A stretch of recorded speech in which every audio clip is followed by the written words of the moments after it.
Ponytails. Read by Scribbler.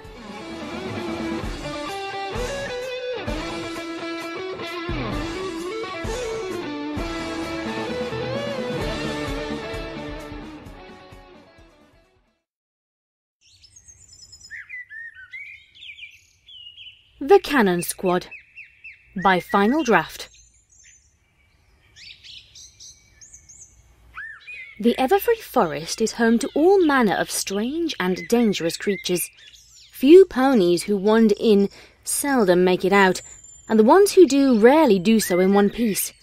So it was quite odd to see 4 ponies having a casual game of go fish in one of the darkest places in the forest. Got any for us? One of the stallions asked, looking at the mare to his right. Go fish, the mare said with a grin. As the stallion went to draw a card from the deck, there came a strange crackling noise from behind the group. They jumped up from their seats and readied their weapons. A ball of energy was pulsating in the middle of the clearing, slowly growing larger. In the middle of the ball, a dark outline appeared. 10-bit says this one's an alicorn, one of the stallions whispered, aiming down his sights. Black and red? The mayor of the group asked. Are there any other kind? He asked, rolling his eyes. The ball of electricity expanded as the creature within started moving around. All at once, the light disappeared, leaving the forest dark and smelling of burnt fauna. The creature that had spontaneously appeared stood with its back to the 4 ponies. I did it! I'm in Equestria! The creature shouted, raising its hands to the sky. Human, take it down! One of the stallions grunted in disgust. The other squad members nodded and pulled the triggers of their weapons. Several tranquilizer darts embedded into the human's back, and it let out a shrill scream. It took 2 steps forward before collapsing to the ground. My little pony, my little pony. The human mumbled. The largest stallion of the group kicked the human onto its back so they could look at its face. Yeah, disgusting, he said, looking over the creature's features. This one's got more hair on its neck than I do. Come on, let's tag it and back it, the mare said, pushing the stallion out of the way. She held a device with a large yellow tag hanging from it and knelt down by the human's head. She smiled when she saw the human's ear already had a sizable hole in it, and she removed the plastic piece that was plugging it up. She clamped down on the device's handle, and when she released it, the yellow tag was left firmly attached to the creature's ear. Yo, Shell, you're getting good at that, the large stallion said, admiring the mare's handiwork. It helps when you have to do it 100 times a day, Shell replied with mock enthusiasm. Get this one out of here before the next one comes. And Flack, take off that ridiculous hat! Flack, the small stallion of the group, had picked up the human's fedora and was wearing it atop his head. His horn had ripped clean through the stitching, and he struggled to shake it off. The large stallion trotted over and removed the hat, putting it into a large plastic bag labelled Evidence. Thanks, Tank, Flack said. Tank, the large brown Pegasus stallion, nodded and tossed the bag aside. The 4th member of the group, Recon, rolled the human into a large bag and zipped it up to the human's neck. Just as he finished getting the bagged human out of the clearing, another ball of energy appeared. Now, come on! Tank shouted, quickly reloading his tranquilizer gun. The light expanded and disappeared, leaving a large red and black alicorn lying on the ground. Before it could even stand up, Tank fired a dart into its neck. Oh, why'd you do that? I wanted to hear it monologue, Flack whined. Tank ignored him and jumped atop the unconscious alicorn. With the precision of a surgeon, he used an electric saw to remove the alicorn's horn. You know, when we first started this, I was going to make a necklace out of these things, Tank said, examining the red horn. But now, I think I have enough to make a statue commemorating my work here. He tossed the horn into the ever-growing pile by their bunker. Next to the table was a pile of fedoras, a pile of alicorn horns, and a small pile of iPods. Shell tagged the alicorn and allowed Recon to roll it away. About time for a pickup, Recon said, throwing the bag into the cage they'd been keeping the others in. The tranquilizer had worn off a couple of the captives, and they stared through the cage. Bro-hoof! Bro-hoof! One of the humans shouted, extending a fist toward Recon. Recon obliged the human, bringing his hoof up and pounding it lightly against the human's fist. The human then laughed a giddy, schoolfully laugh, and Recon had to turn away. I don't understand why they all find that so amusing, Recon said, rejoining his comrades. They sat back at their table to resume their card game when a light appeared from the trees above. The branches had parted, and an actual alicorn descended down upon them. About time, Tank said, standing up to greet the alicorn. Princess Celestia landed in the clearing and smiled at her elite task force. "How goes the battle?" she asked, looking around. About as well as it looks, Shell said, indicating the almost overflowing cage. The few conscious beings in the cage began wildly calling to the princess. Shell shot them with her tranquilizer and turned again to Celestia. Just why does this keep happening? Before Celestia could give an answer, a burst of light appeared in the middle of the clearing. A red and black alicorn faced them and called out to Celestia, My love! "My king, you've returned!" Celestia shouted back joyously. Oh crap, not this again. Flack said, quickly putting on his sunglasses. The other three did the same, and Tank flew in front of Celestia. He removed a device from his pocket, and it made a high-pitched noise accompanied by a blinding flash of light. Celestia's pupils went wide, and she stood completely still and slack-jawed. Recon managed to tranquilize the red and black alicorn before it could use any of its mysterious and powerful magic. That was a close one, Recon said, wiping sweat from his brow. Tank flapped his wings so he could stay eye level with Celestia. He removed his sunglasses and spoke very clearly to her. You don't know this alicorn. You've never known this alicorn. You most certainly don't love this alicorn. "Yes, you're right," Celestia said, slowly coming out of the haze. She blinked rapidly and looked around. Shell was busy cutting the horn off the red and black alicorn while Flack brought over a clipboard. Number 63. He said, holding the yellow tag in his hoof. This is his third offense. The note on the clipboard also stated he was the seventh element of harmony and Celestia's lover. Celestia sighed after finally managing to recover from her stupor. "Right. Where were we?" she asked, looking around. The cage of humans was growing restless, and several had begun dry-humping the bars while staring longingly at the glorious alicorn. She looked at them in disgust, and her horn began to glow. A large portal opened up, and Celestia put on a pair of her own sunglasses. She then levitated only the humans out of the cage and held up a device like the one Tank had. It hummed, then flashed, and all the humans all stared blankly at the alicorn. "You never visited Equestria. Bathe more and get some actual sunlight." She then cast the humans into the portal and closed it behind them.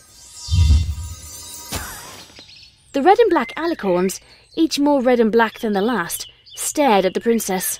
Where you gonna send out? Tank asked. "I'd like to just destroy them, but unfortunately they're immortal, invincible, and overwhelmingly attractive," Celestia replied dreamily. She quickly composed herself before Tank could lower his sunglasses. "I'll just send them to the moon, because that's always worked out so well." Another portal opened up, and the vacuum of space sucked the alicorns in. When the portal closed, Celestia just shook her head.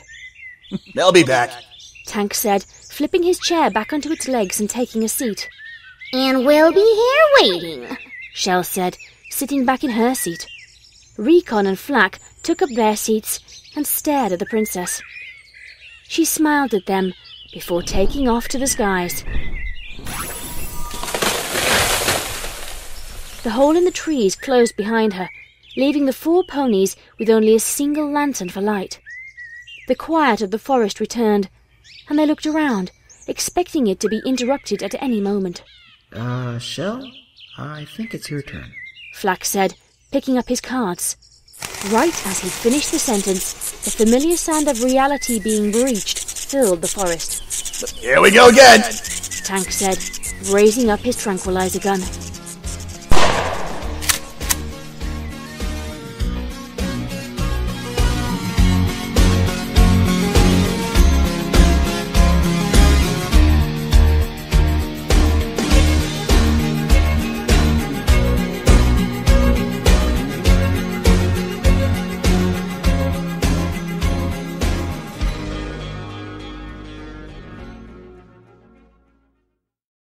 That was The Canon Squad.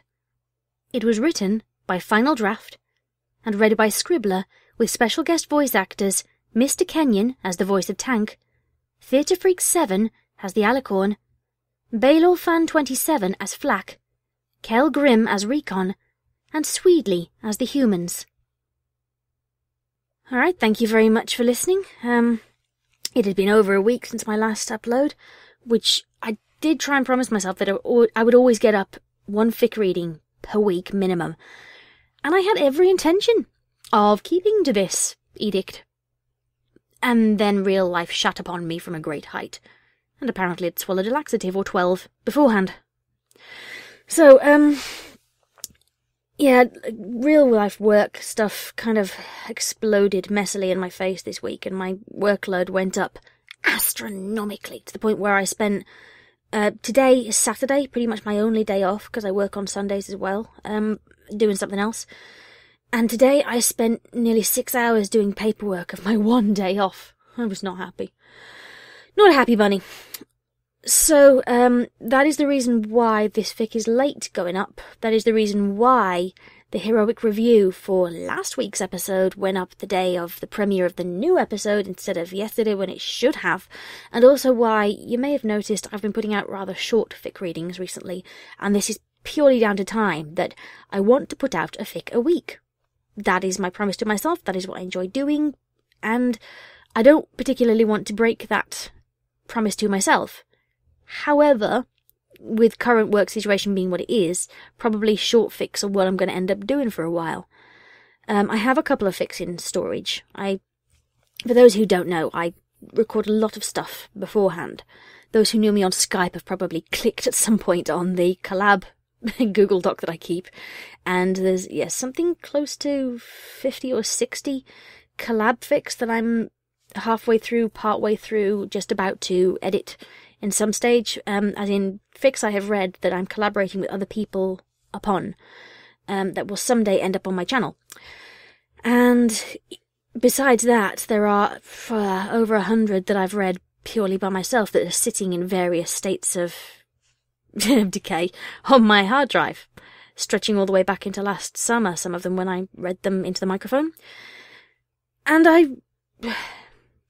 want to do them. I really do. I hate that I can't do some of the longer ones that I've had ready to go for some time. All the voice actors have handed in their lines.